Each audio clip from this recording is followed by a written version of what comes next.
Lee. I'm from All Ends Media, and this is Plan and Traffic. And we do this every Thursday night, 9 o'clock Eastern time. And it's all about cars, boats, trucks, and anything you put gas in. We got my man Ray from Motor Mouth Radio. What's up, Ray? Hey, Lewis. I always like we say on Motor Mouth Radio, if you can ignite it, light it, torch it, we'll entertain it, because we've probably burned it, beat it, broke it, or beat it ourselves. So, yeah, we like to hear what other people do the same. That's right. That's right. So we're also live here on Facebook. We're live on YouTube, and we're live on Twitch. So if you're on any of those platforms, if you type anything in the chat room, we can see it here, and we can talk to you. So please like and share. If you see us live, like and share. And on YouTube, please subscribe and hit the little bell so we know, so everybody knows when you get, we get some new stuff popping. So we got a guest coming in, Michelle. As soon as she gets here, we'll have her on the screen. Oh, there she is. All right. Hi. Hello. What's happening? Not much. How are you? Good. We are so excited to have you on. And please introduce yourself. We're live everywhere. I am Michele Roe, and I am the owner and operator of Stabin Cabin Airbrushing from Ohio. Yeah. From Ohio. I didn't realize you were from Ohio until I started looking into you a little bit. And I was like, wait a minute, I'm in Ohio too. Now, where are you at in Ohio? I'm down in Hillsboro. Hillsboro. That's southern Ohio, right? Yeah, southern Ohio. It's like in the middle of Chillicothe and Cincinnati. Okay. I'm in Youngstown. I'm in the Thug area of Ohio. The Thug area. Yeah, just east of Cleveland. So listen, people, you got to go on her Facebook and Instagram and look at her art. Her art is amazing, and I mean your paint jobs, just catch me every time I'm floating through. I'm like, oh wow, look at that paint. Then it's you. Tell us a little bit, how long you've been painting, and tell us a little bit about your company. Well, it's just me. It always has been. We originated in Michigan, and I did hire a couple employees back then. They were young kids, and I'm the type of person where you're not doing it right. Yeah. So I'd be like, okay, and the younger generation, it didn't work out. So it just went back to myself. And I do everything from beginning to end. I do all the prep work, the painting, the airbrushing, the clearing, the wheeling, everything. Yeah. And this year, I think it will be my 10th year of doing all of this. So operations. That's great. Yep. That's one way to guarantee quality control when you do it all. It is. I tell people all the time that I'm going to quit because my boss is rotten. No, we all. They will give you a raise, right? Yep. She needs to give me a raise. She's quite demanding sometimes. So, right. But yeah, I started out like everybody else, curious about the airbrush work. I've always been in painting industry one way or another. I used to assist with doing cars and stuff. Right. So, then one day I was like, I wonder if I could do that. And so I basically picked up an airbrush, and it was frustrating. It was very, very frustrating. And at that time, there really wasn't a whole lot of traffic as far as social media goes. So a lot of it was learn by doing. A lot of it. Yeah. And then I found Ed Hubbs and began to basically stalk him. And well, if I could be as good as him, and whatnot. And it's funny because now Ed and I are friends.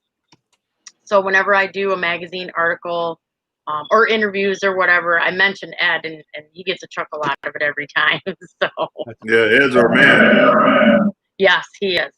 But you know, started out just like everybody else, practicing on paper. Kept everything that I first originally did, which is a good thing for beginners because of it being frustrating. You know, it's good to airbrush something first, save it, and then 6 months down the road, a year down the road, pull it back out and look at how much more you have evolved as far as your skill and stuff. And I did the typical, the helmets, the toilet seats, mailboxes, you know, and I always had a rule because I'm a tiny person, and I always had a rule. Well, if it's bigger than me, then I'm not doing it. That did not last. That did not last long. So it went to golf cart bodies, and I said, okay, well, this isn't too bad, you know. They're big, but it's okay. Not too much bigger than you. Right. Right. And then I was in Michigan painting for 2 golf cart companies. So it got to be 12 hours a day, 7 days a week, because, you know, it's just me. And it kind of got really boring. Like if I never paint another John Deere golf cart, I'll be happy. Yeah. Be the happiest person around. So, I hear you. It can get tedious. It does. And, you know, because they were the same, they were multiple all the time, and it was every week. Every month I was doing basically just seemed like the same thing. And then it escalated to a full RV and just myself doing cars and boats. I did a 24-foot race car camper. I've done race cars. I've done mud trucks. And right now, I would show you, but it's a metal building, so the signal goes out. I have a helicopter out in my big shop. Cool. Nice, nice. Now, what is your favorite thing to paint? Like, I'm an artist as well, and I hate painting, but I love doing other art stuff. But like I like tigers and stuff like that. What is your like go-to favorite? Clowns. Clowns? I like doing evil clowns. Yeah, we got one on the screen right there waving at you. Right above Yeah, you. I see You got him. one of the perennial pinstriping evil clowns of the world. Yeah, Keith. Hold on, we got him muted. Hold on. Go ahead, Keith. Oh, and there Evil he is clown. working. That's not fair. Yeah, I was painting. Yeah, Yeah, Keith. You know Keith from around the way, huh? I do. I know Keith. I love him. Yeah, he's a good dude. We'll keep him around for a little bit. So you got a helicopter in the garage. Are you doing a full paint job on it, or? It was a full paint job. It originally showed up a variety color of blues. The mechanic was replacing panels on it and such. So he painted parts of it blue, and he forewarned me and said, you know, when you get this, it's not going to match. Well, if Keith knows me, I don't sugarcoat anything. So, and there's no sense. There's no sense wasting your time. There's no sense wasting my time. So this helicopter shows up, and I looked at the mechanic, and I will keep it PG because everybody that knows me knows I swear really bad. And I looked at him and I went, "You suck." There was no other words. So, as it stands, the owner is a Vietnamese man, and his dad was a famous general, a 1-star general in the Vietnam War. Wow. So he wanted this entire helicopter. Keith's dropping stuff now. He wanted the whole helicopter and what he wanted it to look like was a metal helicopter. So I went and repainted the entire thing. I called it primer gray because that was, he didn't want it silver. He just wanted, you know, the basics of it. So on one side of the helicopter is all United States, and it's got 4-star generals on the one side, and they're portraits. And also his dad. It's a huge, huge portrait of his dad on the one side. And then on the other side is all Vietnamese generals and his dad and war scenes, which I did learn a lot while doing this as far as like history goes. There really wasn't a whole lot of Vietnamese photos to use as references. So I was in constant contact with the owner of this, because at one point I almost put Viet Cong on there. Ooh. And he was like, no. Yeah, that's a good idea. That's like putting a Southern general on a Northern, battle flag. Oh boy. Right. You want to get some cussing. Yeah, and so I had to be really cautious. I learned the difference between the Viet Cong helmets and the Vietnamese helmets and the different uniforms. Like the United States uniforms were nicer and tighter, where the Vietnam fighters were, they still looked like they were wearing baggy clothing and stuff. So, and it took forever because the owner was, at first he had a first design, and then once he saw my abilities, he threw all of that design right out the door. I see you, Keith. And so then we just kept changing it, and then he would change his mind, and but now he's basically waiting for me to finish the one back side of it, and I have it all laid out and designed, but due to current events that happened in November, I just haven't been able to get out there yet. And I know I need to, but I just haven't been able to do it yet. So right. It's beautiful. It's amazing. thank you.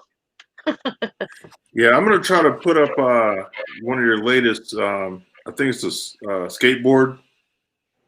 The pink one. Yeah. Let me see if I can get it up. Hold on. With my signature flake that Mark Tyler named after me. So that is really cool. Oh, that's cool. Congratulations. Oh, you didn't know that? No, I didn't know you were.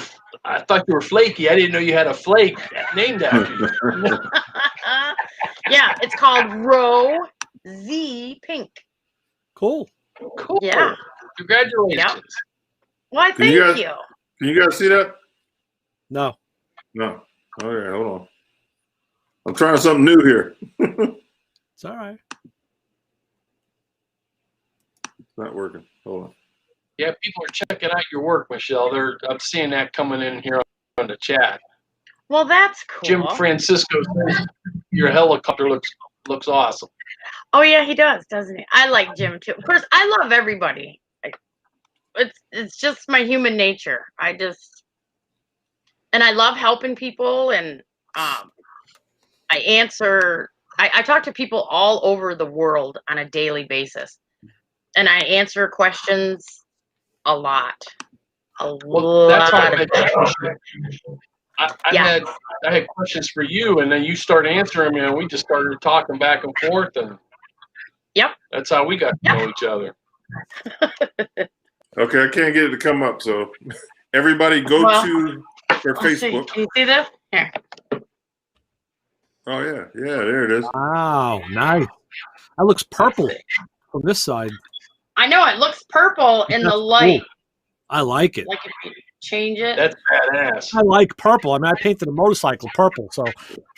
Now, Well, with the rosy pink, what I did for this is I actually used a mixed mauve purple base. I used with Tamco paints, and because I wanted to change it up just a little bit. And late, I thought, let's see how it would look, and it looks. I mean, I know I did it, and I don't mean to sound arrogant, but it looks really good. Yeah, And I was asked to do that for a magazine article using my Trulers. So there will be a step-by-step that's coming out in the next issue of Airbrush the magazine.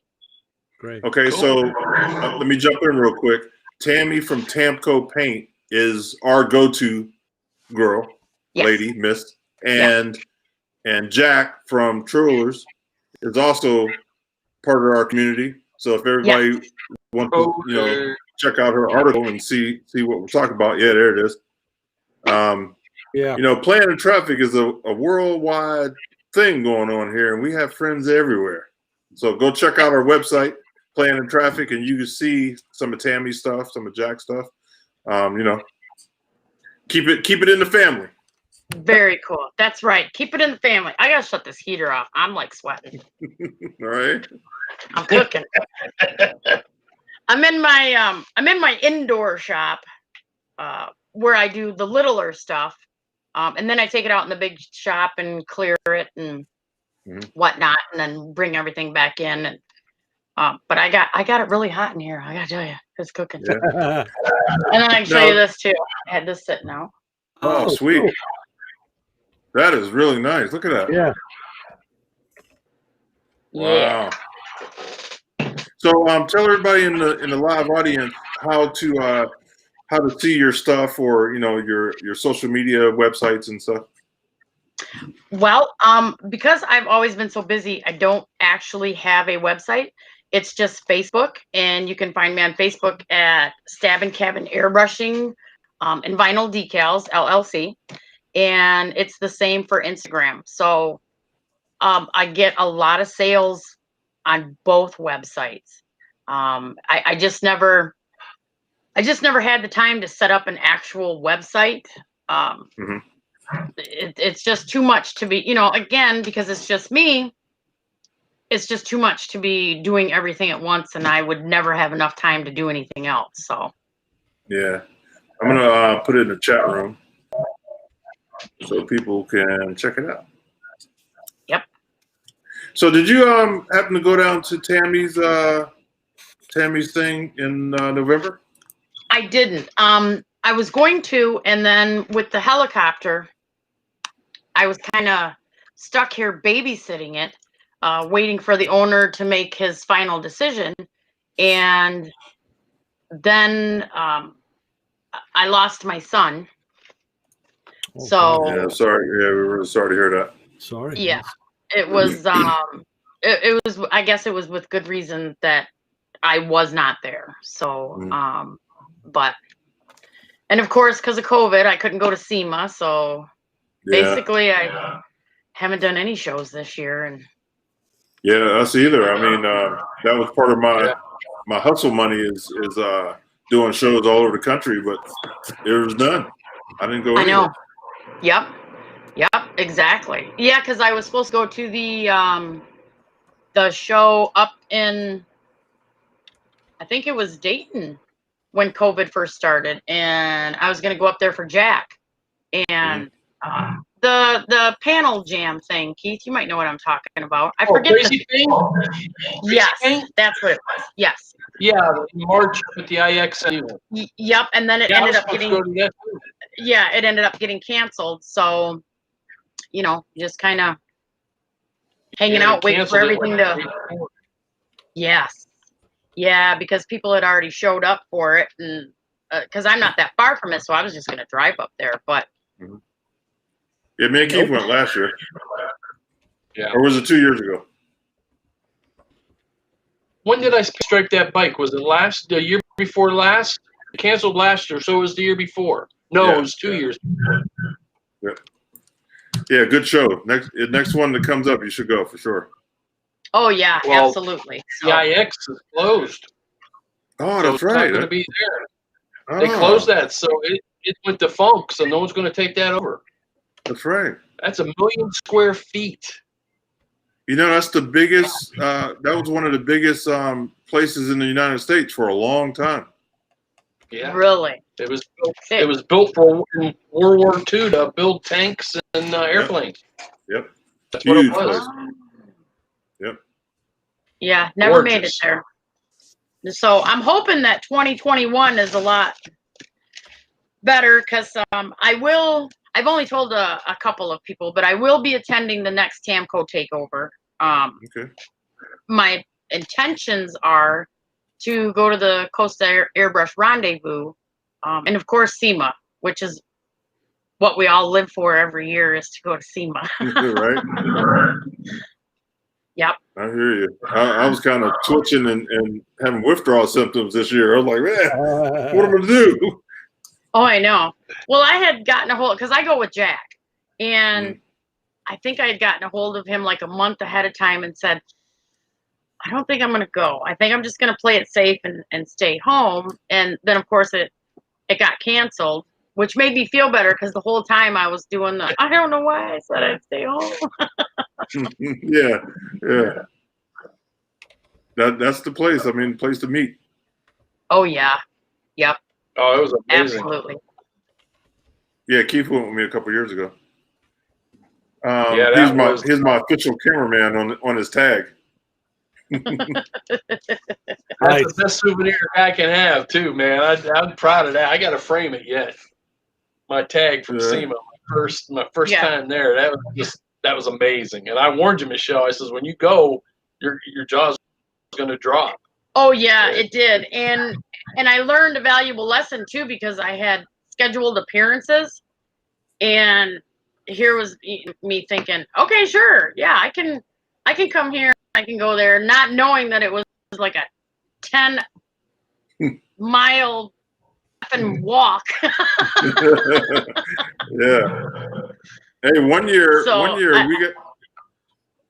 was like 10 or 15 of us, and we all got those motorized wheelchair things. We rode through the whole place. Next year, I said, that's it. I'm getting one of those motorized things. But then, once everybody's right. The first time that you're there, it's insane. There's so much to take in.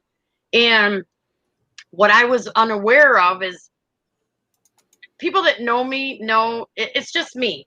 I'm like this all the time. I'm not arrogant. I'm not this, I'm not that. So when I went to SEMA, I was shocked, because people were stopping me for autographs, and I'd laugh at them. I'm like, why? Are you kidding, right? And they're like, no, my God, I've been waiting to meet you. And I'm just going, what is going on? Why? And so I did not realize how much of an impact that I had to other airbrush artists until I had gotten to SEMA. And once I had gotten there, and I'm still, even to this day, because I'm a very humble person, I laugh about it, and it just blows my mind, because it's just me. It's just me. I'm nobody special. It's really in the automotive community, it's like that all over the place. It's just one or two guys in the shop, but social media has opened up the world, to see the little guy and the big guy. Yes. Yep. Yes, Ring girl. definitely. I'm sorry. Yep. Yep. Yeah, but it's I don't know. It's still just it really baffles, and that it just baffles me that even, I'll show you something. This was no joke. I'm not making this up. A fan. Let me move so you can see this. Is that a thumb? That's a thumb. He cut his thumb off. You see that there? Yeah. Cut his thumb off, and him and his dad do casting. And he saved this for me to give to me at SEMA. And that's a big thumb. That's a big thumb. I just haven't painted it yet. So this was the coolest yet oddest thing that and Jay Laporto from Counts Customs kept trying to snag it from me, and I'm like, no, that's I'm taking that home. I will take that home. So that's on. Yeah, you never know what you get. That'd be pretty cool, though. it is cool. I mean, you can see the lines in it. If you wanted to make an illegal thumbprint, I got it. Okay, yeah, we're gonna rob the bank. Yeah. We already have the masks. That's right. We got the mask. Yeah. So we got Terry. He's a YouTube phenom that jumped in on the screen. we praise Terry because he's a Monster Garage. Yeah. Is that the beautiful and lovely Michele Roe? Huh? Yeah. What's up, girl? How you doing? I'm good. How are you? Doing pretty good. Been pretty good. Good. How's everyone Very doing? How's everyone doing? Good. How fellas doing? Good. Hey, I had to say I missed everybody for the last 2 weeks because we took off for the holidays, and I'm glad to see everybody back, and I appreciate everybody here. You know how it go. Well, we appreciate you, man.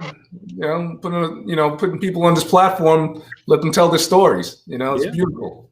Yep. Yeah. And I was telling Ray a little earlier that people are reaching out to be on the show, so this year is going to be pretty busy, I believe. It's good. And we're getting our YouTube channel popping, so we can get our numbers up over there. So if everybody can share that, our YouTube channel, because the more if we get up to 1,000, then we can start opening up doors to do other things. So please share it, like it, and hit the bell. That good stuff. And we got some stuff coming this year. On Monday, we're going to have the watch party with Dwayne Maddox. It'll be his episode on Monster Garage. So Monday at 7 o'clock is going to be a special Plan in Traffic, and we're going to have a watch party. We're going to have a couple people on that was on that episode, so please tune into that. That's going to be fun. Please share it. Cool. It's on my Facebook, so if you can share that. And we're going to do one for Terry because he's a Monster Garager. So we're going to get him on. We're going to do the live. What day is yours, Terry? It's not. Well, this coming Monday is Wayne. It's the Monday afterwards. I think we have the what is it? The 25th. 25th. Okay, so we'll set that up too, and we'll go live and do the watch party there as well. And it's going to be on Discovery, so you can download the app, or if you have Discovery on your TV, you can watch it there. So we're going to watch it live. Dwayne and his crew haven't seen it, and so that'll be the first time they see it. It'll be live here on. I have yet to see it. I don't know how they, and it's all in the magic of editing, so they can make me look like a hooligan. Who knows? Yeah.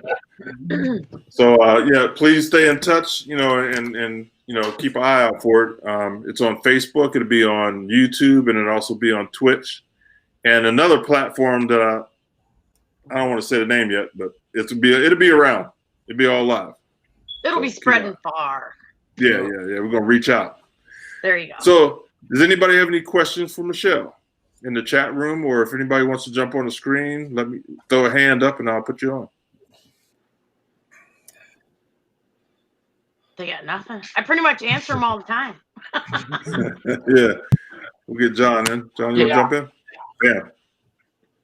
This is Chassis John. He's our welding specialist. Yeah, right.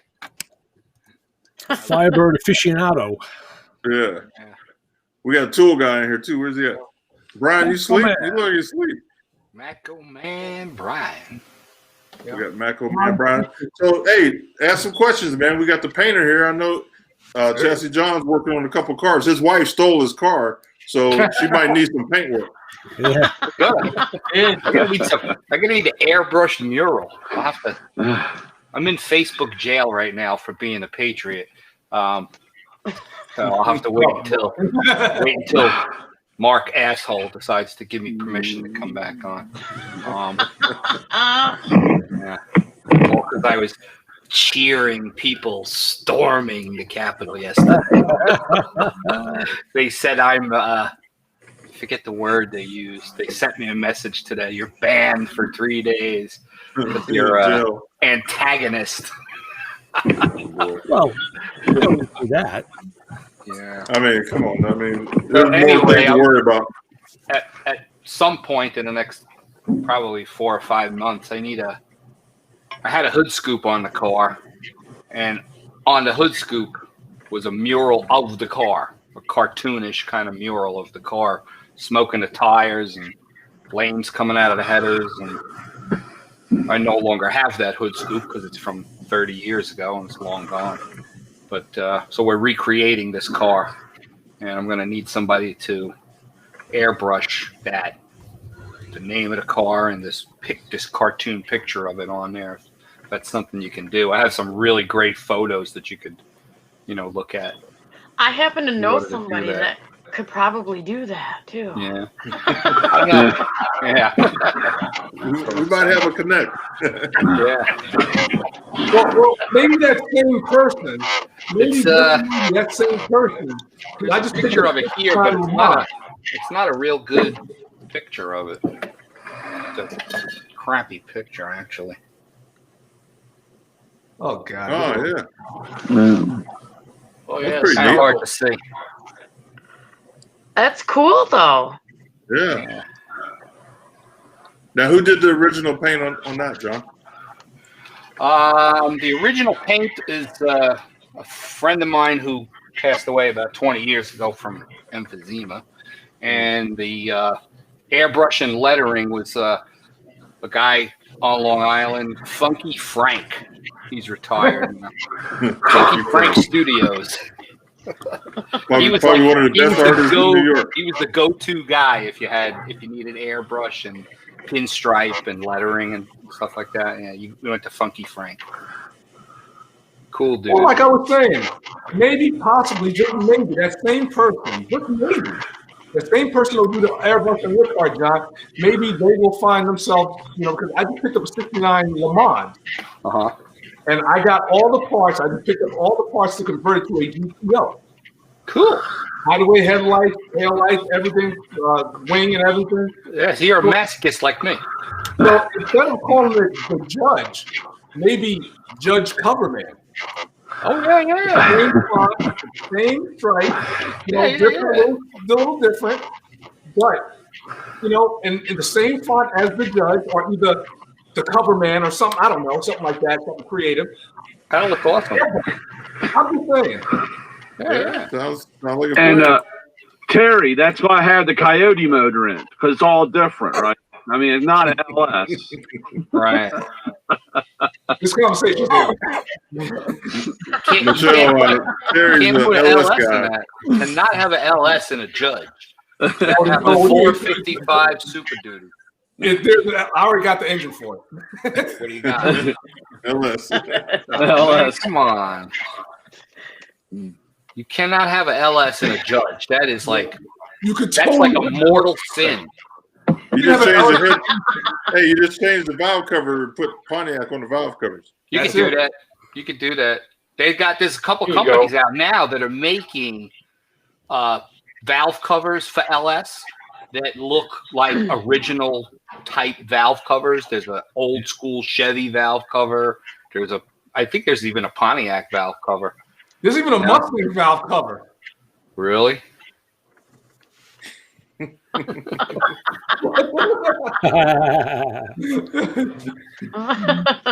hear that, Brian? It's okay. So, Michelle, do you have any shows coming up, or any any big things coming up? No. The year started out good, and things were moving along, and then, like I said, the incident with the passing of my son kind of stopped me immediately dead in my tracks. Yeah.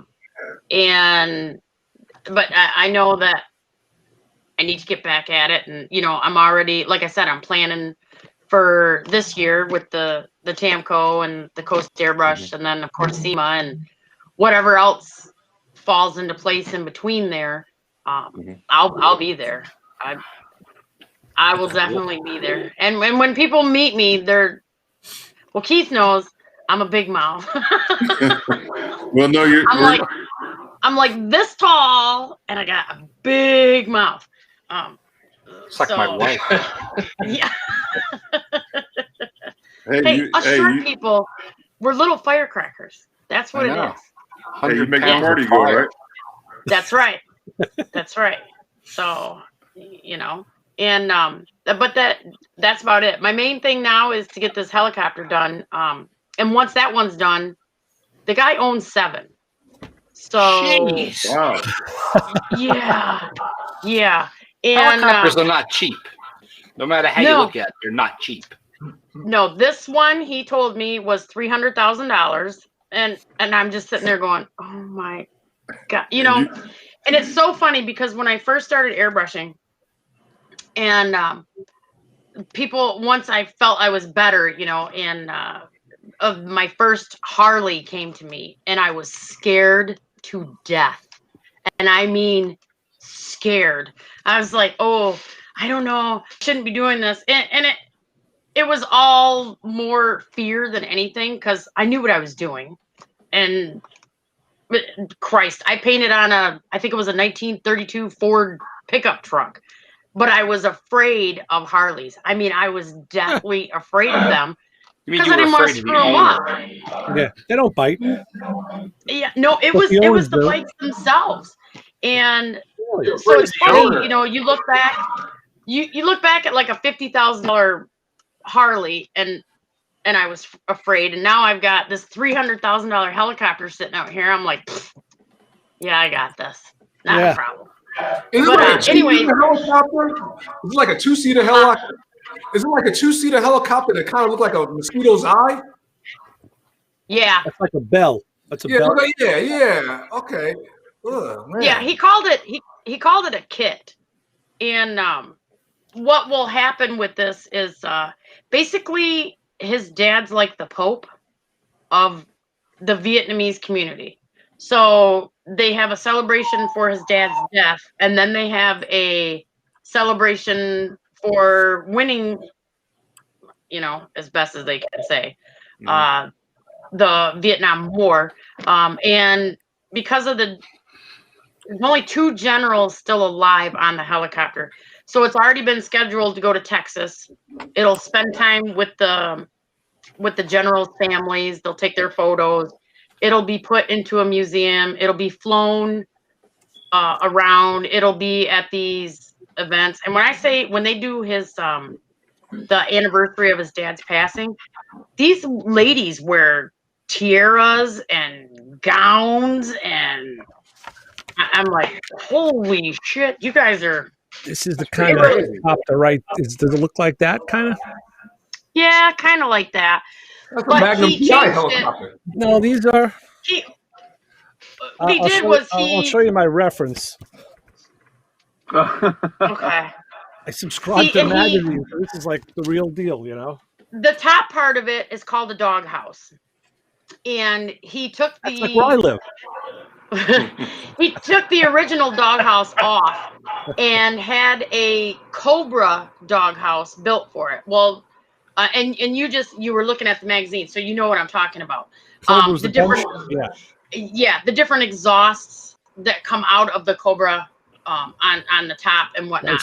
So he's changed things to make it give this appearance as if it's an actual Vietnam War fighting helicopter. Right. So once I'm done with this, then he's going to bring another one, and then he'll decide what he's going to do with that one. So it's a rescue mod. And this is supposed to be a Vietnam helicopter or an American chopper?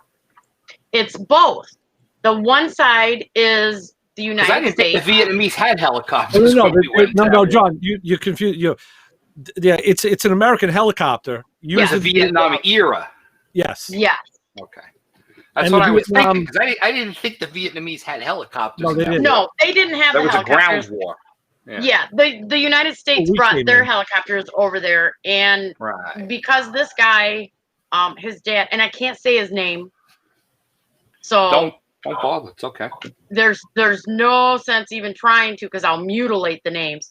But because his dad was made a 1-star general, the United States would give him the helicopters to fly back and forth, and he was in control of all this. And I'm trying to remember all of the generals' names that are on there, and right now I just cannot remember. So yeah, well, there were a lot of guys, in war. That's guys can use the war for a lot of purposes, and one of them is to just bump their commissions up, and so they can retire at a higher rank. So that happens a lot. Right.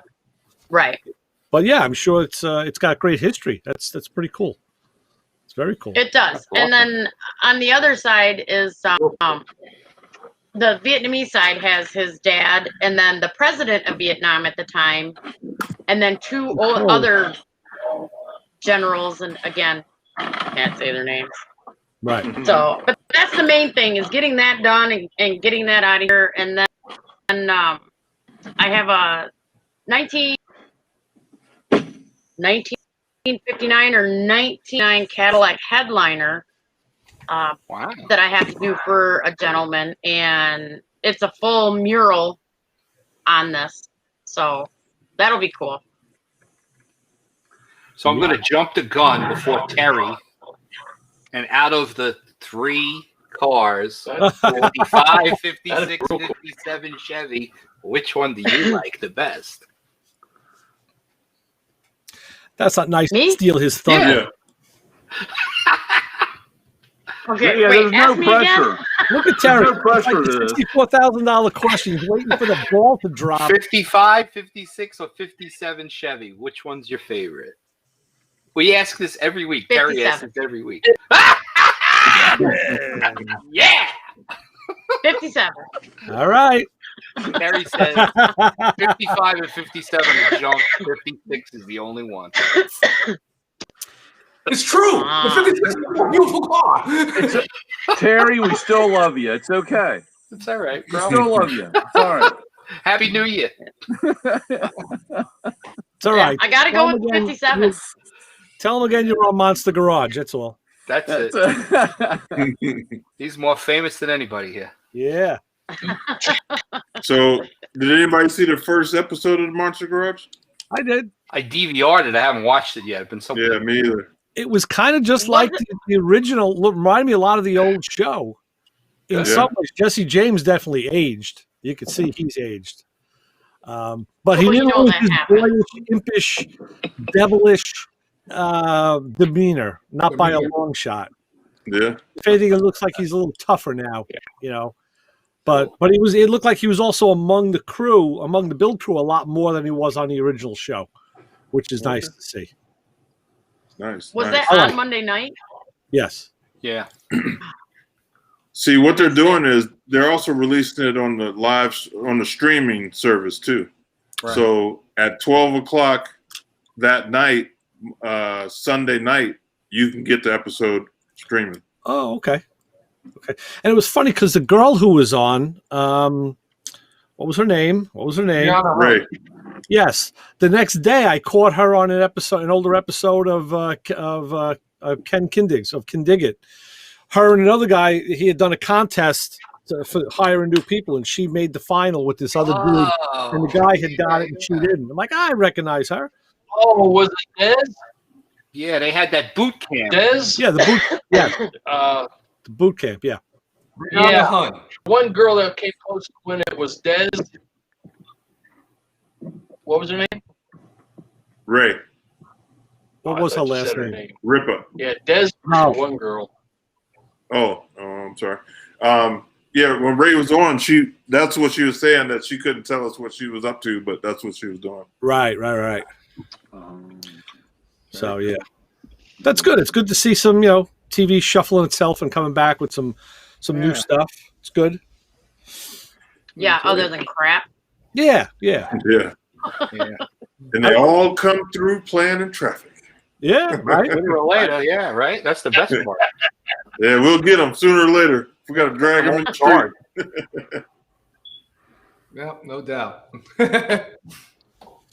I'm still a little bothered about the 56. I'm sorry. Oh, come on, man. Give it up. Aw. Wow. That's all right. Suck it up. You'll get over it. 56s. 56s are great, though.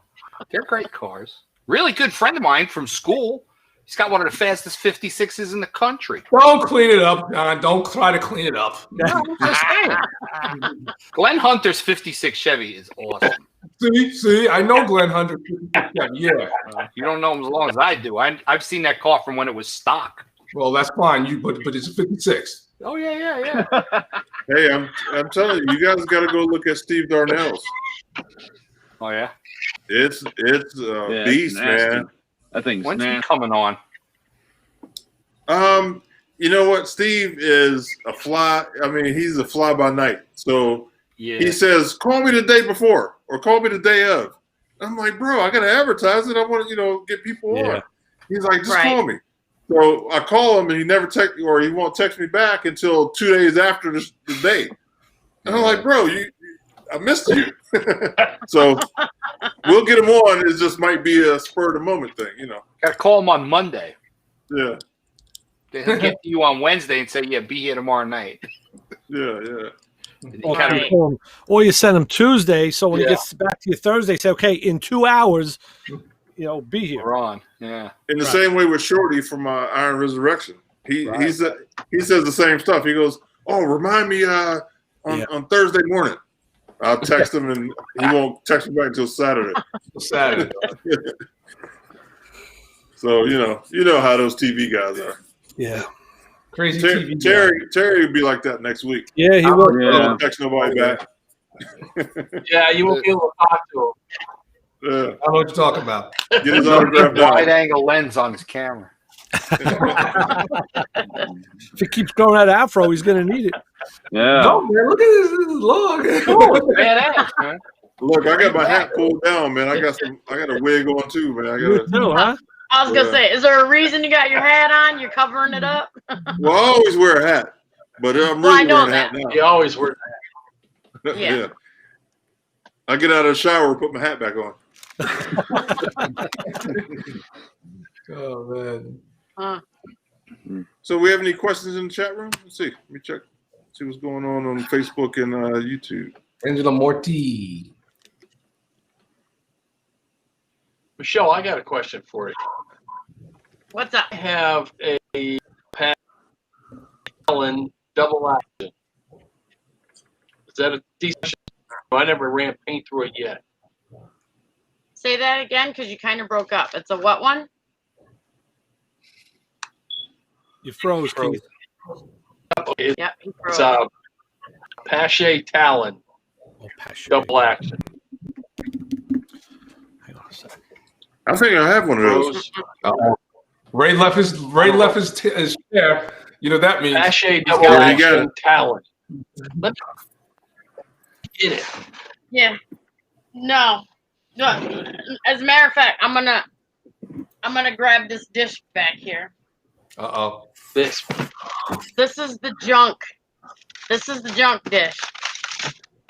So what you're asking me is right here. No. And Pache had sent this to me to try out, and it worked That a for. Pache? Yeah. Yeah. It's the exact same airbrush that you're talking about right now.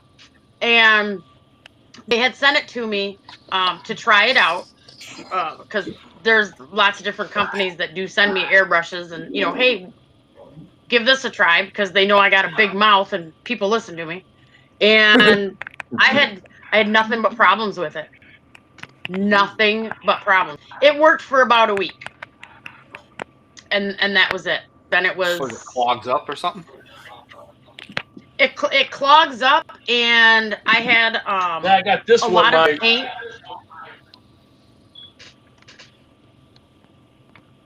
What's that one? this one. I got one. Hold on. Old Pache. This thing's 100 years old. Type H Pache. Single black. Hmm. And it works. Look, I got two of them. I just hate using this stupid pump that I got. What? Which one? It worked. Even The pump? How about Pache. a single action Wolo that's got a patent from 1909 and 1912 on it, in like a coffin Shut up. top, really. and I a got a double good dual airbrush. action. What the hell is this one? Look at this guy. He's got all the good shit. Yeah, I got a little bit of everything. This airbrush gun will shoot anything. Yeah.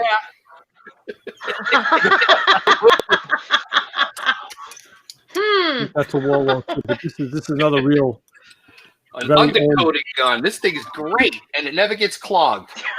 It never gets clogged. From U-Pole. U-Pole. U-Pole. There you go. Use this to spray bed liner. Yep. This stuff's awesome. You spray the bottom of the car. I have a rotisserie, and you spray this on the whole bottom of the car. It textures it. It's great. I just got a rotisserie. Good for you. I just You picked need up, well, another one. You know, Yeah. Rotisseries are awesome, dude. I think if I told my husband I wanted a rotisserie, I think he'd have a heart attack. You could get a really nice one for like $1,400. Although I've got more tools. I've got more tools than my husband does. I bought mine for $6. It's you. crazy. What brand you get? Crazy. When I'm done, I'm gonna rent it out. Keith, you can private message me and I can talk to you about that airbrush gun. But the owners of Pache, they sent me parts and components for the inside and tried changing stuff out. No, it's a hit or miss. And you can be in the middle of painting something and the paint started coming up through the trigger, and when that happens, it pisses me off. And it goes into there's a bunch of them in there. I won't name the other ones that are in there, but I've got over 30 airbrush guns, and there's probably 10 of them sitting in there. Wow. So, but yeah, these it's something I are want the to get baby. into, but Who makes that? Iwata. These are Iwatas. Iwata. Yeah. Iwata. Yeah. Yeah. These are my babies, and the new grips from before I screw up That's the name. sweet. Trigger happy airbrush. These are nice. Very, very nice. I never airbrushed anything in my life because I'm not an artist. I actually took airbrush classes. Yeah. I know how to airbrush, but I hate it. I can use a spray can like Leonardo da Vinci. Yeah. I do that good too. Yeah. I'm not good with an Go airbrush. tag a wall. I don't know. I used to See, do some that people too. are and some people aren't. It's just They're very low pressure, right? You don't run a lot of air through them. No. well, yeah, no, not like a normal. It's Well, not yeah, an HVLP I'm an air gun. tool guy, so 75 to 90 No, PSI is like the norm. It's not an HVLP gun, no. Yeah, no, it's not an HVLP gun. No, So, but like what? You run like 2-3 PSI or something like that? oh God, no. There are some people where they're running like a 15 or 18, and Really? I can't. That sucks. I cannot. I've tried it. It does not work for me. So I'm usually between 40 and 50 PSI. Oh, that much? I didn't know that. Yeah, That's even why with as the an Irish little. shot, Even with the little ones, and these are the fine detail airbrush guns. I've got quite a few of these too. That's on the super low pressure. when you're running that much pressure, though, it's the breakup of the paint, right? I mean, you're making a finer mist, correct? Yeah, because of a lot of the high detail work that I do. But then again, like if you take your water-based paints, your Wicked, which is the Createx line, they will suggest to people mix it at 50-50. So a 1-to-1 mix ratio. I don't care who you are, it is not going to work. It will not work at a 1-to-1 mix ratio. And it's just, it's just too thick, and you're going to spit and sputter, and a lot of people get frustrated. So I way over reduce my paints, like the Intensity line from Tamco. Her Intensity paints are really thick. I mean, they are really, really thick. So if I take white, for instance, I'm reducing it by like 600%. But when I've gone and reduced it that much, then I've got to put in the 895, which is the inner coat clear, so that it binds it back, binds the pigment just a little bit, so I have better control of it. But at the same time, because I work in layers, so a lot of people think, you just put the paint in the spray and the airbrush and go. And you can do that if you want to do stencils and flat work. That'll work perfectly. But for the intricate artwork that I do, you have to build up everything in layers. So everything has to be way reduced as far as the paint line.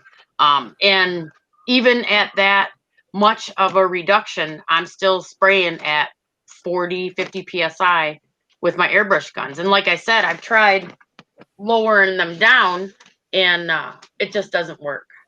And How much of it are you doing freehand? I do all of my work freehand. A lot. Even and your- I've tried. I'm sorry. Go on, finish. Go on and finish. Even like you'll see on TV, like Rhino, Corey St. Clair, and Steve Leahy, where they're printing off the image and then they're cutting out sections, and they're getting their designs that way. And I've tried that. It's like a stencil for me, so it just doesn't work. So everything that I've done is drawn on there or it's traced on there, and I just work better that way. I can use stencils. They just seem to limit you. Like you're forced to stay within that realm of the stencil. Whereas freehand, you can just change it whenever you want. I was wondering on your flames. I was watching or going through your Instagram page and saw your tumblers with the flames and so forth. And I just didn't know if you had the cheat sheet of the curves, or were you actually, is that just freehand with the flames? It's freehand with the flames, and then I will grab like a shield just to block off here and there what I want. But for the most part, it's all freehand. Flames are the coolest thing. Yeah. Because they're never the same. So you've got total freedom when you're doing flames. You can make the squirreliest looking freaking lines on something, and all you have to do is highlight it or shadow it, or and it's the optical illusion of the eyes. Yeah. No. Very good. How about chrome? Won't get you home. Do you find it difficult to airbrush chrome? I have airbrushed on chrome before. No, not on chrome, to actually create chrome. Create effect. chrome. Yeah, that I've never done. They do have paint for that, but I've just never done that. I've dealt with a lot of airbrush and finish guys through the years, and it's like they use like a kind of like a powder blue, because that's supposed to be reflecting. Yeah, I'll show you something with and then you got to highlight with like brown. Oh yeah, yeah. To airbrush chrome, that's like really super airbrush easy. chrome that's got to be difficult, and to make no, it actually good. It's not. It's super easy, and it's really goofy. Nice. Okay. That looks great. That's with the brush, and that's just brown, white, and blue. Really depends on where you put it. Exactly. Yeah, usually you got to be a certain distance for it to look right. If you get too close, you start seeing starts to break up. Yeah. Right. Yeah, well, to airbrush chrome, if you're trying to get the chrome effect, you're using white, you're using blue, and what I use, I can't remember the name of it. Burnt umber. You can use burnt umber. Yes, you can use that. But I can't remember. Sienna. No, red oxide. I use red oxide. Oh yeah. Instead of the burnt sienna. Shit, I had whole cars painted in red oxide. Yeah. So you use those three colors. I do anyways. Somebody else might use root beer for their brown, or like the sienna colors. But for me it works. So it's just a technique of blending all three of those and knowing where to put the white, where to put the blue, where to mix it all in together. And but yeah, I've painted chrome. I've done full-on details of guys' trucks. They wanted them painted on metal panels, or gas cans, Right. bumpers. Yeah. Yep. Yep. So it's just knowing how to trick the eye into thinking, Yeah. wow, is that chrome on there? And it's not. So that was the big thing when I had the chassis shop. You know, you build various cars, and depending on the paint scheme that the artist comes up with, sometimes it's monochromatic where the bumper winds up being the same color as the car or part of the striping. But then you get into other cars where the customer says, well, you know, I want chrome bumpers on the car, even though they're fiberglass. So that's a lot of work. You know? And I've seen some chrome jobs that were like outstanding. And then I've seen others where the mix between the blue and the brown and the white just really didn't cut it, you know, from like 8 to 10 feet, it just looked like blue, brown, and white. Didn't look like chrome. You know? Maybe from the grandstands, it might have looked like chrome, but it's all in how I built a lot of nostalgia cars, you know, so guys would do like a 55 Chevy or a 57 Pro Mod, and it's got all of that gingerbread on the side, you know, and they want that stuff. No 56s. No 56s. Nah, never built a 56. Sorry. The first time I saw that effect was on a 57, and they did that back spear. I mean, that's stainless and aluminum on the car, but they replicated that. And I remember how to walk up to it and like you want to touch it, you know. And there was another guy. It was the Coliseum Car Show. He had an early Corvette, and he had the headlight lenses were airbrushed. They weren't actually lenses. Like, wow, man, that was cool. Yep. Wow. That's what we did, you know, on like Gary's 55 Chevy. The headlight it's all part of the nose. Yeah. So the headlight was airbrushed with the grid that looked like a, you know, Delco headlight, and then the chrome trim ring, and then the bumper, and then the side trim, all of that stainless was all airbrushed. Yeah. See, and I've done that on race cars. A lot of work. I've done the headlights on the front and stuff. And again, people think it's hard. It's really not. It's just a matter of knowing how to do it. Right. It's not for me. It just comes natural. It just, you know. But then again, I'm self-taught. So I went through, I'm a determined person. So I went through so much different things and figuring out what works and figuring out what doesn't work and guessing at this and finding a solution for that. There you go. So it's really not as hard as what people think. And unfortunately, there's too many people that go to TCB Global and buy an airbrush kit, which is cool. I mean, I'm not knocking it, but they're only going to last for so long. Not only the air compressor is going to last for so long, the air compressor that comes with them will last longer than the airbrush does. And then the airbrush, if you can get 6 months out of the airbrush, you're doing pretty freaking good. Wow. But they get frustrated because the paint clogs and the parts on the inside are not drilled out the way that they should be, or you know, and they can't figure out why it's a piece of shit, and they think that, you know, they get frustrated. And well, you know, if you shop at Kmart, you're gonna get Kmart. Right. So you see where Kmart's at now. Exactly. Yeah. Exactly. So, you know, with new people that come in, and I'll see them because I'm on a bunch of different pages, and again, like I told you earlier, I try to help out as many people as I possibly can. So if someone's frustrated and they're running a Master G, whatever they are called nowadays, you know, and they think, but then everyone thinks, you know, I can grab this airbrush gun, put paint in, and throw a dash of water in or something, and I'm going, no, you can't. This is how you're supposed to do it. This is how, you know.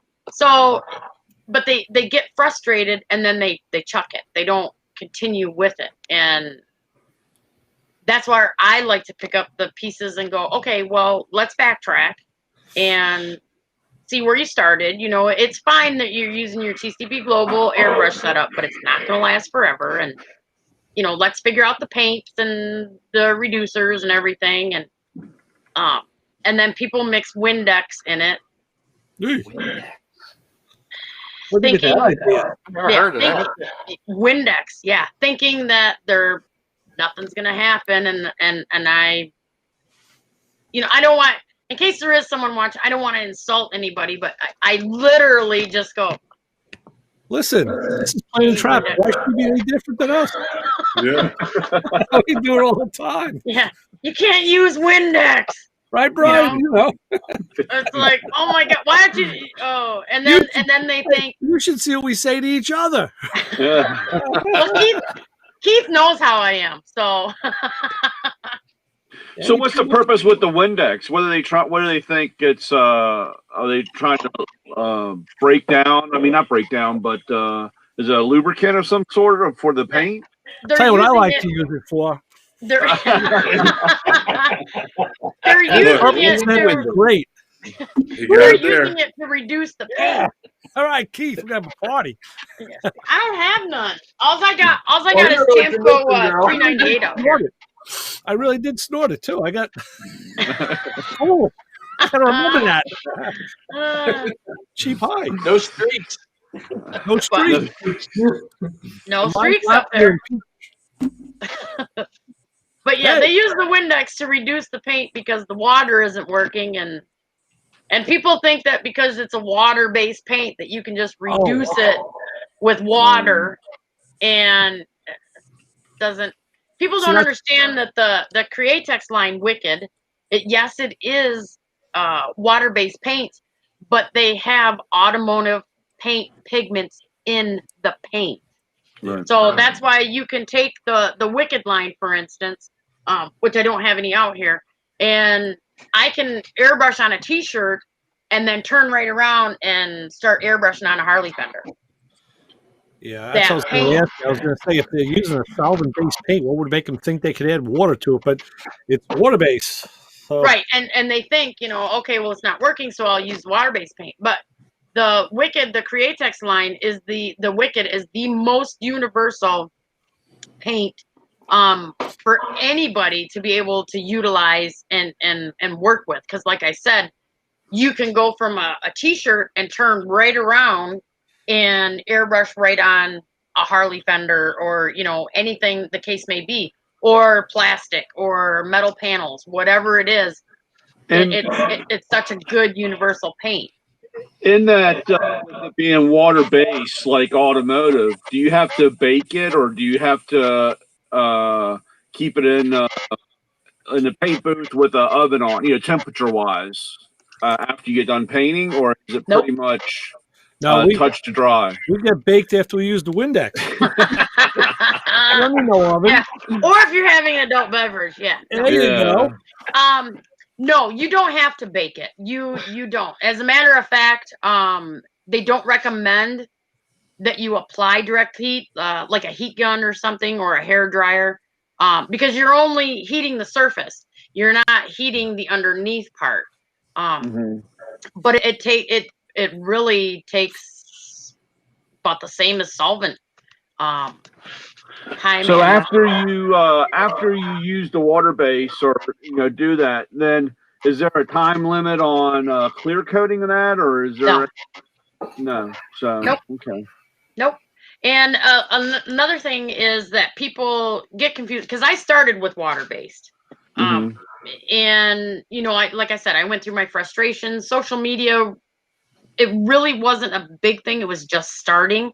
So, and of course, at that time, like Craig Frazier and Mike LaValle and Styles, they weren't approachable. And that's nothing on them. It just wasn't easy to get a hold of them, easy to ask them something. Whereas now, and like Scott McKay, now they're just a phone call or a private message away. You know, right. So back then it was kind of a guessing game thing. But what people don't understand is the water-based paints, you can clear it with any clear that you want. not gonna have any type of effect of anything. And I did a skate deck for the show called The Grind, and it's a bikers building show, and it's on Facebook, and they were doing skate decks to auction off at Sturgis. So I had used a variety of different paints, and that's the other cool thing is I can use water-based paints mixed with HOK, mixed with, or I shouldn't say mixed, together. Like I can paint this section with water-based and then come back over it with HOK or around it and use the Tamco intensity line. So I can constantly use all of the paint lines that I want, and nothing's going to have a bad effect. When I was doing the skate deck, and I was using the water-based candies, which is a candy 2.0, and I did a clown, and it's not here. I can't show you. And I did the clown, and I used the candies, and blah blah blah blah blah. And I went to put the Tamco 895 over it, which is the inner coat, and it cracked. So I went, oh my God, what did I do? And I contacted Tammy, and she's like, not really sure. There's a multitude of different reasons as to why it cracked, but it wasn't big cracks. It looked like it was an antique, old crack, like old vintage cracking paint. And so then I reached out to Dave Monig, who owns Coast Airbrush, showed him the pictures, said, what happened? Why? I don't mind it because it gave it a really badass effect on the skate deck. Sure. But I wanted to know, what is it that I did to make that happen? And it turned out that it was a combination of I didn't let the candies dry enough, and I didn't mix the 40-30 into it. I just did it wet, like I just wet on wet. But that's how my main base had started on the skate deck, because I wanted to give it a evil, cracky look.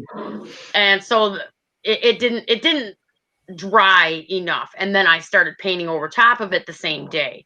So when I 895'd it, all the solvents were coming out, and that's what created it to crack, which, like I said, wasn't a bad thing. But now I learned something, because if I want to recreate that again, I know exactly how to do it. Right. Which was really cool. Yeah. So I got a question for you. Tamco paint. Yes. She sent me some of my experience, a little bit of it on my motorcycle. I love it. It's like she created something totally off the wall. What do you think about it?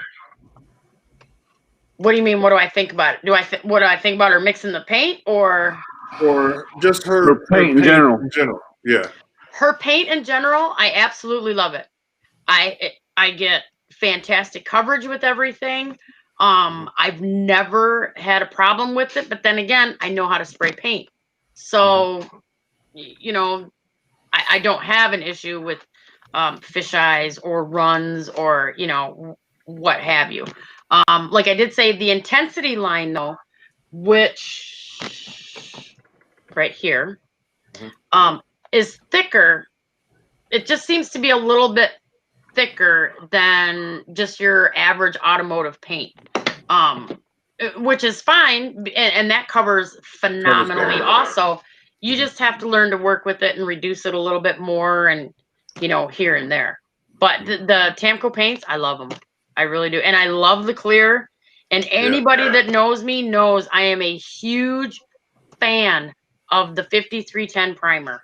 I love that stuff. I love it so much, it's still on my damn shoes. Now, what are you experiencing different with that primer than a regular primer?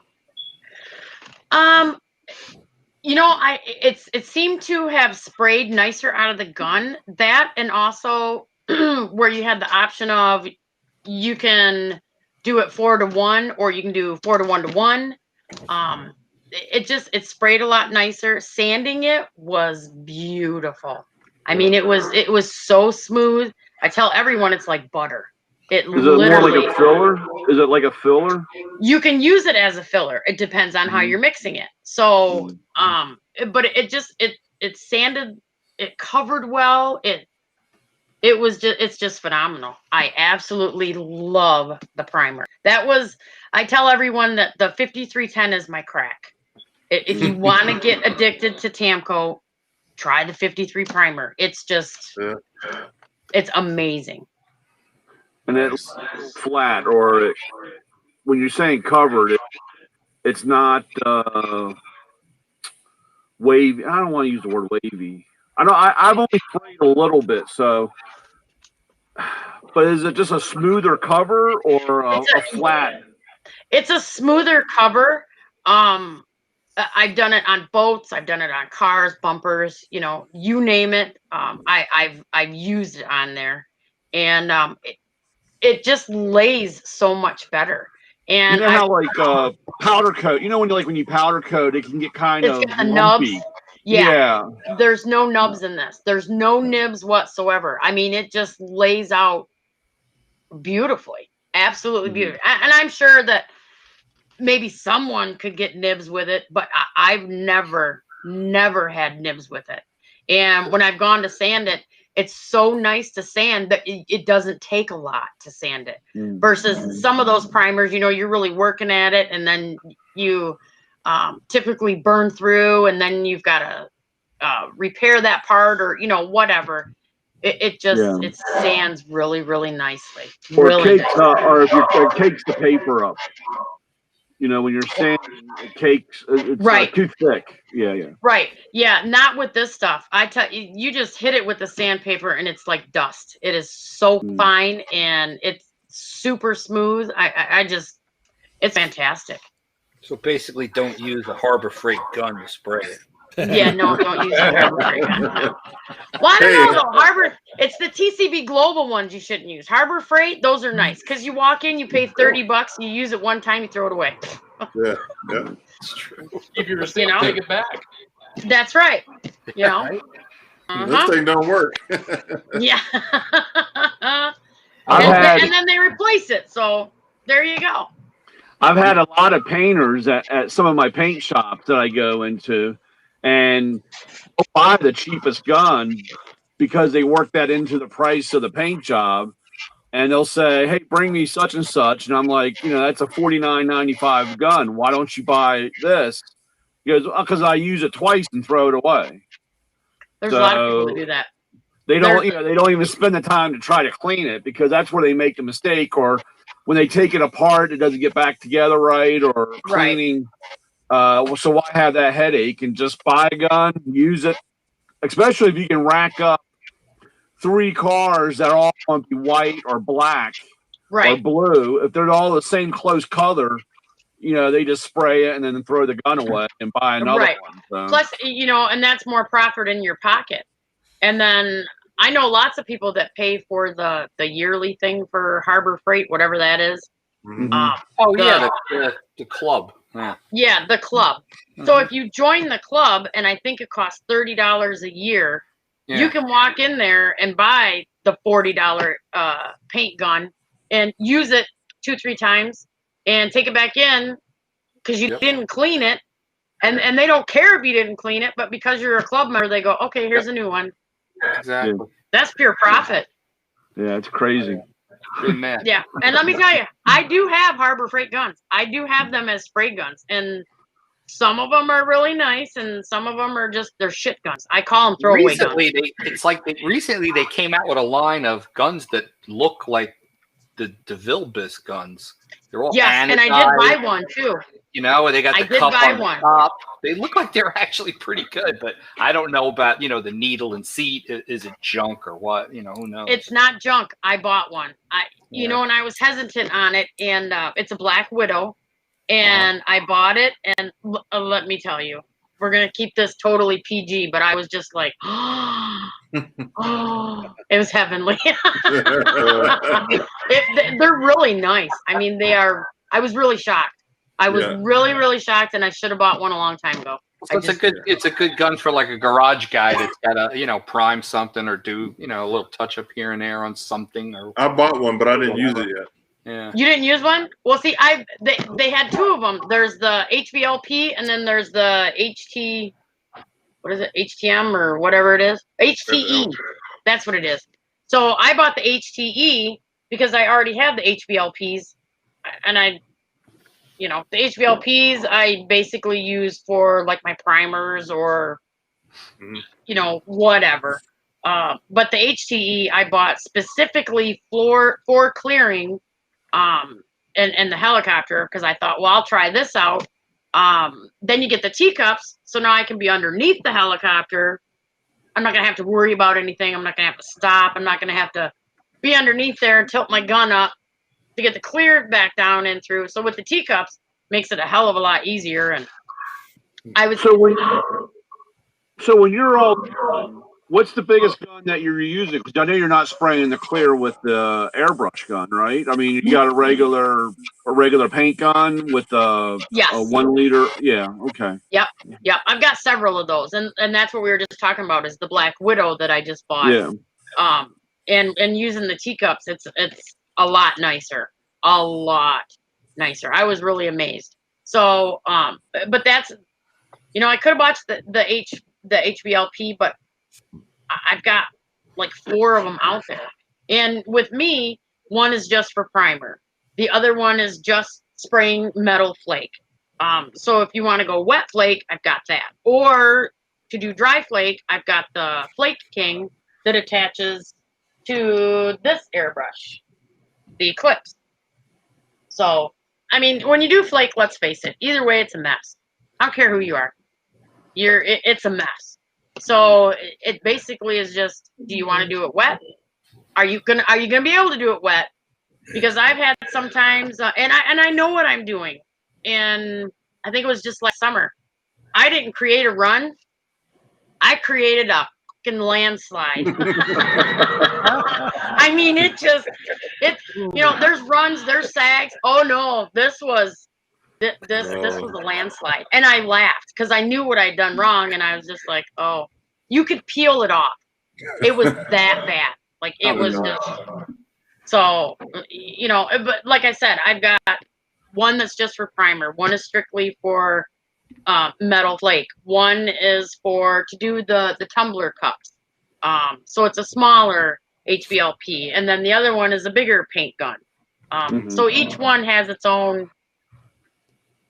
And then I had a regular one for clear, but then I bought the Black Widow, and I won't use anything else now to clear. So on your setup behind you there with your different brushes, are you running one airline and you have a switchover? Are you actually changing, or are they all hooked up and live? No, they're all hooked up and live. They call them manifolds, and I've got one that'll attach 4 airbrush guns. Okay. And are you running like, is your manifold brass or copper? Do you have any moisture issues with the change, or are you running a dryer? Do you have a dryer? No, and I'll show you. I'll show you why I don't have an issue. I happen to have one sitting right here. This is a fisheye filter. Yeah. So I don't have any issues at all, ever. This blocks 99.9% of any water and junk that you got in your air compressor. And I have that attached to the air compressor. And then that part hooks into the manifold, and then all my airbrush hoses hook into the manifold. So are you running like a pancake? Are you running a pancake compressor, or is it actually like a brushless? Is it what's it? Slipped my mind on the name, but are you just running a regular what kind of air compressor are you running? Pancake air compressors, I've blown them up. Not gonna lie to you, I've blown them up. I have. That's right, because Brian's blown up a few pancake kitchens. I have a California air compressor, and it's I think it's a. Come on, Keith. I think it's a 8 horsepower, and that's what I run my airbrushes off of. Wow, 8 horse. That's a big unit. Yeah. Wow. And I don't remember what's the CFM on that? What's the is it like 10, 15, or 23? I mean, you know, offhand. You know, I'm trying to remember. I think the one that I have, I think Brian's like me. He's been watching a lot of Perry Mason, and he wants the Inquisition yet. No. Because you know, I watch guys do stuff, and like I said, you can go out and buy, and like you said about the frustration part, you buy a compressor, and when it surges, it can actually, if you don't have a chamber or some type of thing, it can actually spit the paint out of the gun because you get this boost or whatever. Right. I was just curious because I noticed it looked like your the airbrush was hooked up, and I just didn't know if you had, like I said, a manifold, or if you had a holding tank, or you know, something to keep from any kind of surging, especially with a metallic. You know, you have to watch because if it spits, it screws up everything you've done. Right. No, this one, the California air compressors are really awesome for airbrushing. And after blowing up so many air compressors when I first started, and learning that, okay, well, you can't use those cute little, you know, those ones that kick on and kick off all the time, Right. the hobby ones. So then I bought pancake ones, and I was blowing them suckers up left and right too. And then I found the California Air, and the California Air is oilless. So I honestly cannot remember offhand what the CMF is, but I know that I can go out and get my smaller. I don't think I have one in here. Oh, I can run this. Oh yeah. Off of it. So I can run one of the smaller ones off of it, but I also know the limit that I can push my compressor to too. And a lot of people, they don't take in consideration of the CMF and the PSI. And then, you know, when you start talking like that, they go, what? Yeah. So I'm not, you know. Well, I mean, I have that problem a lot. I went through this with a body shop. You know, the guy says, I need a compressor. And I said, okay, well, how many DAs are you running? And what kind of, you know, what are you running paint wise? And I said, well, we need to get X amount of, you know, CFM and everything. And he's like, look at the price. And he goes, well, I'll take the cheaper one. Yeah. Well, he takes the cheaper one and he goes, man, this thing runs all day. And I burnt 2 of them up, and I'm like, well, that's, you know, that's why there's a formula, or that's why you look. And right. Was curious on what you were actually running, or you had. That's all. I mean, the California Air stays in here, and then I've got another one that's out in the big shop. So this, I know you guys have not met a woman that owns 4 air compressors. I guess I have in the kitchen. I have an air compressor. I used to. Honest to God, you need one of those giant Kaisers. Well, you know, I think I have an air compressor problem, because I don't. The one that's out in the shop, I thought, okay, I'm gonna need a new one. They were on sale, so I went, all right, I'm gonna buy one. So, and again, I buy more tools than my husband does. So I bought this one, and it was a little bit bigger, and I thought, okay, you know, this is cool. So I got this one now for the indoor, which stays underneath the table.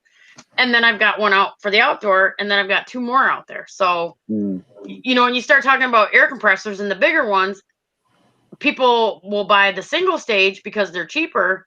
In reality, you're running, number one, if you're running a DA, I don't care who you are, I don't care what it is that you're using, you need the 2-stage air compressor. You just do.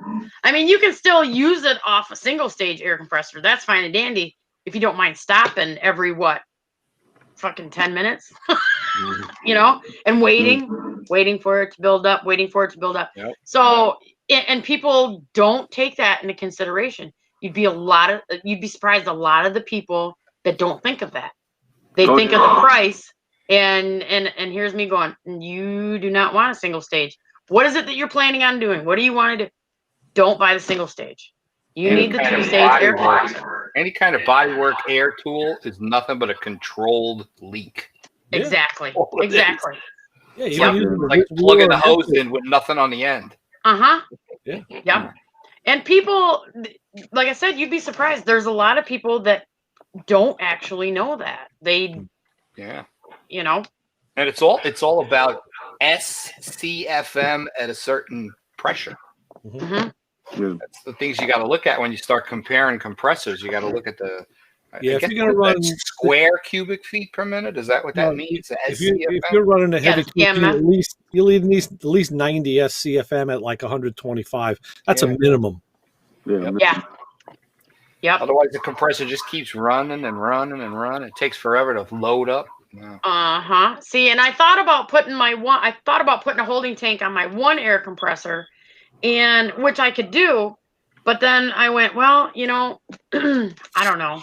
So I've actually got it's a pole barn that's back here, and it just has two great big doors. So the helicopter's in one side and all the other junk's on the other side, but then the back part of it is where I clear, and I've got the coolest hillbilly redneck setup, MacGyver shit. Nice. Ever seen in your entire lifetime. So I've got that all set up back there, and that's where I clear everything. And then I've got a designated area for metal flake and stuff. So I've got one air compressor on this side, and I got one air compressor on the other side. And then I got the California Air one that I wheel. It's on wheels, so I wheel that around. I got an air compressor problem. You don't have a problem. No, That's the actually, thing. yeah, you don't. Yeah. So I couldn't see the reason to have a holding tank when I've already got one on this side and one on that side. Yeah. Well, a lot of times when somebody blows a compressor up and then you had that tank, see, that makes a good holding tank for that. So, right. You know, Right. And I've had a few of my body shops that have gone through a compressor, and they say, hey, how do I get rid of this? And I said, well, you should use that as a holding tank. And Right. then the gears turning, and then they realize it really helps out in the long run. It does, actually. But if I was doing, you know, on a daily basis all the time, and if they were coming in and out left and right, then yeah, a holding tank would be beneficial. Right now, it's not beneficial. Yeah. So, but, you know, that's not to say that I might, who knows, I might blow up another air compressor. It hasn't happened in a while. I've been looking, so. After you're talking to us, it might happen tomorrow. Yeah. Yeah, we might jinx it. Don't blame me, but here's my number. You can give me a call. But Yeah, so, you know, there's lots of things that people just. The pancake house, too. that's it. Yeah. Oh, I forget, didn't you, Keith? He's being quiet tonight. I know. Who, me? Yeah, you. I'm listening. I'm listening to everything. Very much so. I want to learn how to airbrush. I really do. I got that. I got my little pump and Bruce Lee, and I just, you know, I want to learn. I've been watching Steve Leahy. I got a couple of his pieces that I actually won. They're only this big. Oh, I know. It blows my mind how detailed he gets, and everything is so small. The painting that he did of my son for me, let's see, was about this big. People thought it was bigger because he put it in a frame and matted it, but Right. it was only I think only like a 3x3 is what it was. He does some really cool tiny detailed stuff, and I can do tiny stuff, but he's intricate. I don't know how he can see that good. I got these two, and I won both of these, and these are airbrushed 100%. Whoops, they're 3x4. Yep. Wow. Oh, okay. It's just See, the and front of the bike. Nice. That's bigger. That's bigger than the one he did of my son. And then this one. Oh, the tank. Yeah. And the metal on here, and these are the originals, and they're just. Well, I'll tell you something. The only way I would have given him higher points on that is if it was a shovel or a panhead. Well, he replicated someone else's bike. I don't know whose bike it was or whose painting it was, but. Yep, I remember that. His artwork is something else. So yeah, it is. See when he does the razor blades. Yeah, an X-Acto knife blades, full detail, and you're going, holy shit. Yeah. Yeah, no. He had a whole gallery showing where they actually gave people magnifying glasses. Everything was this big, framed on the walls, and people would walk up. Wow. Unbelievable. Yep. And I watched that, and I'm like, I gotta learn how to do stuff like that. Yeah, see, and you and I have talked about it too, where you wanted to learn, and someday we'll get together and do that. Well, start at a regular scale, so it's a little easier. I would recommend. Yeah, I'll go a little bigger.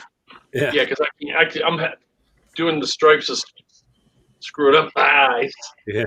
But yeah, see, and he does the pinstriping, and I've got all of it. I've got the Von Dago brushes. I've got the right paint. I've got everything. I just don't have the time to. I can do it. I can do it around hot rod flames. I can do it on straight lines. I did it on my husband's Mustang from when I used the variegated leaf and stuff on there. But the stuff that Keith does, yeah, another book. What year is the Mustang, Michelle?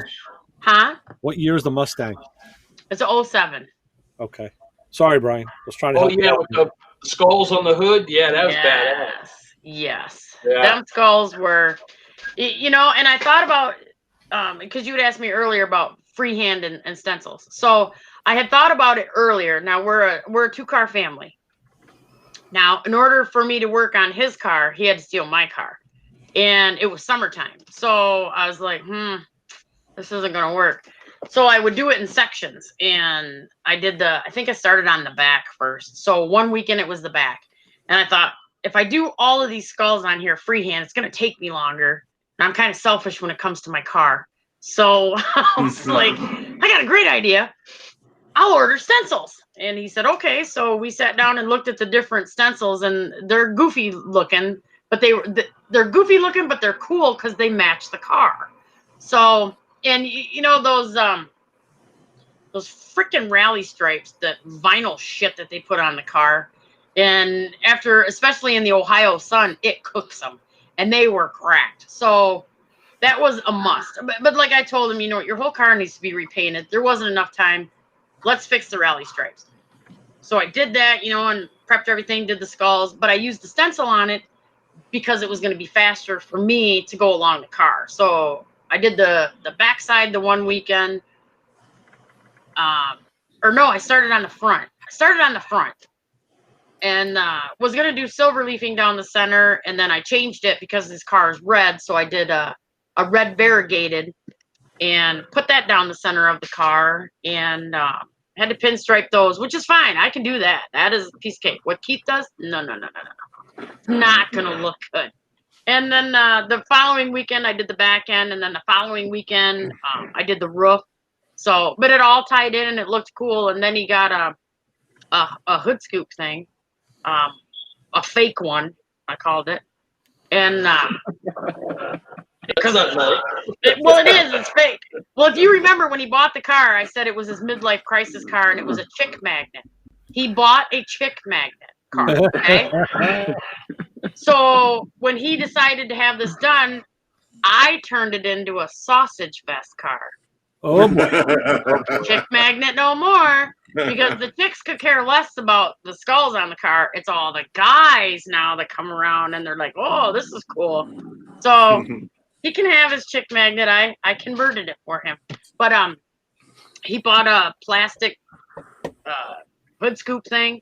And on top of that is a Grim Reaper. And it was all done in red candy and stuff. And inside the Reaper, I thought, well, I got an idea. I'd never seen it done before, so I incorporated variegated leafing in the reins of the Reaper because he's riding a horse. And so I put that in there, and then I put it in a little bit in the horse's eyes. And, it's just here and there on there so that the variegated leafing now incorporates with the variegated that I did on the hood itself. So it all tied in. It looks cool. It's not a chick magnet no more. I win. Right. That's good. Yep. Good. Well, hey, Well, hey, people. Oh, go ahead. I'm going to hit the road. I got to get up early. We had one of our plants burned to the ground last night. Ooh. And then it's going to be burning for a few more days. But Yeah. we had the whole plant down in Jonesburg, Tennessee. Rubber.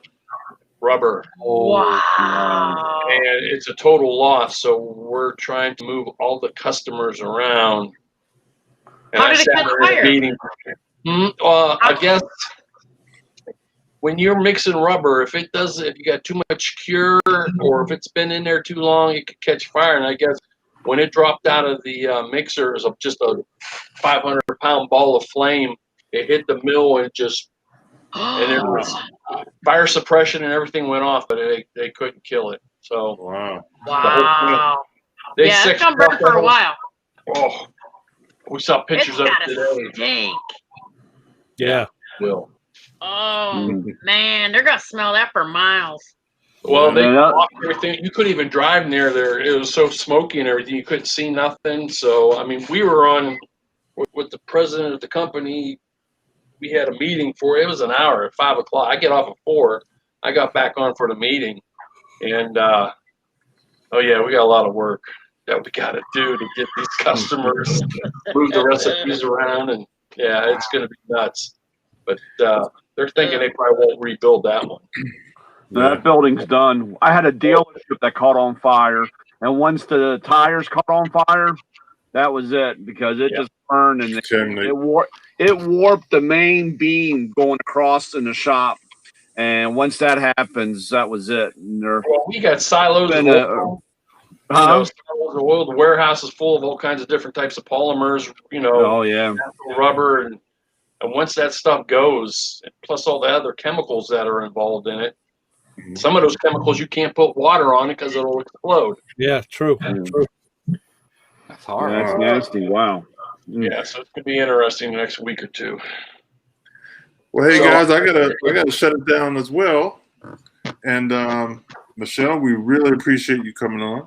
Well, thanks for having me. And I tell everybody, listen, every guest comes on, you're a family now. Come back anytime you want. Anytime you have something you want to show, or if you just want to come hang out with us. Hang out again? All right. Yeah. I can do that. Yep. And so everybody in the chat room, I appreciate everybody, and please share this. And I'd like to see everybody Monday at 7 o'clock on here. We're going to do I'm writing the that watch down party. right now. Yeah, we're going to do the watch party for Monster Garage.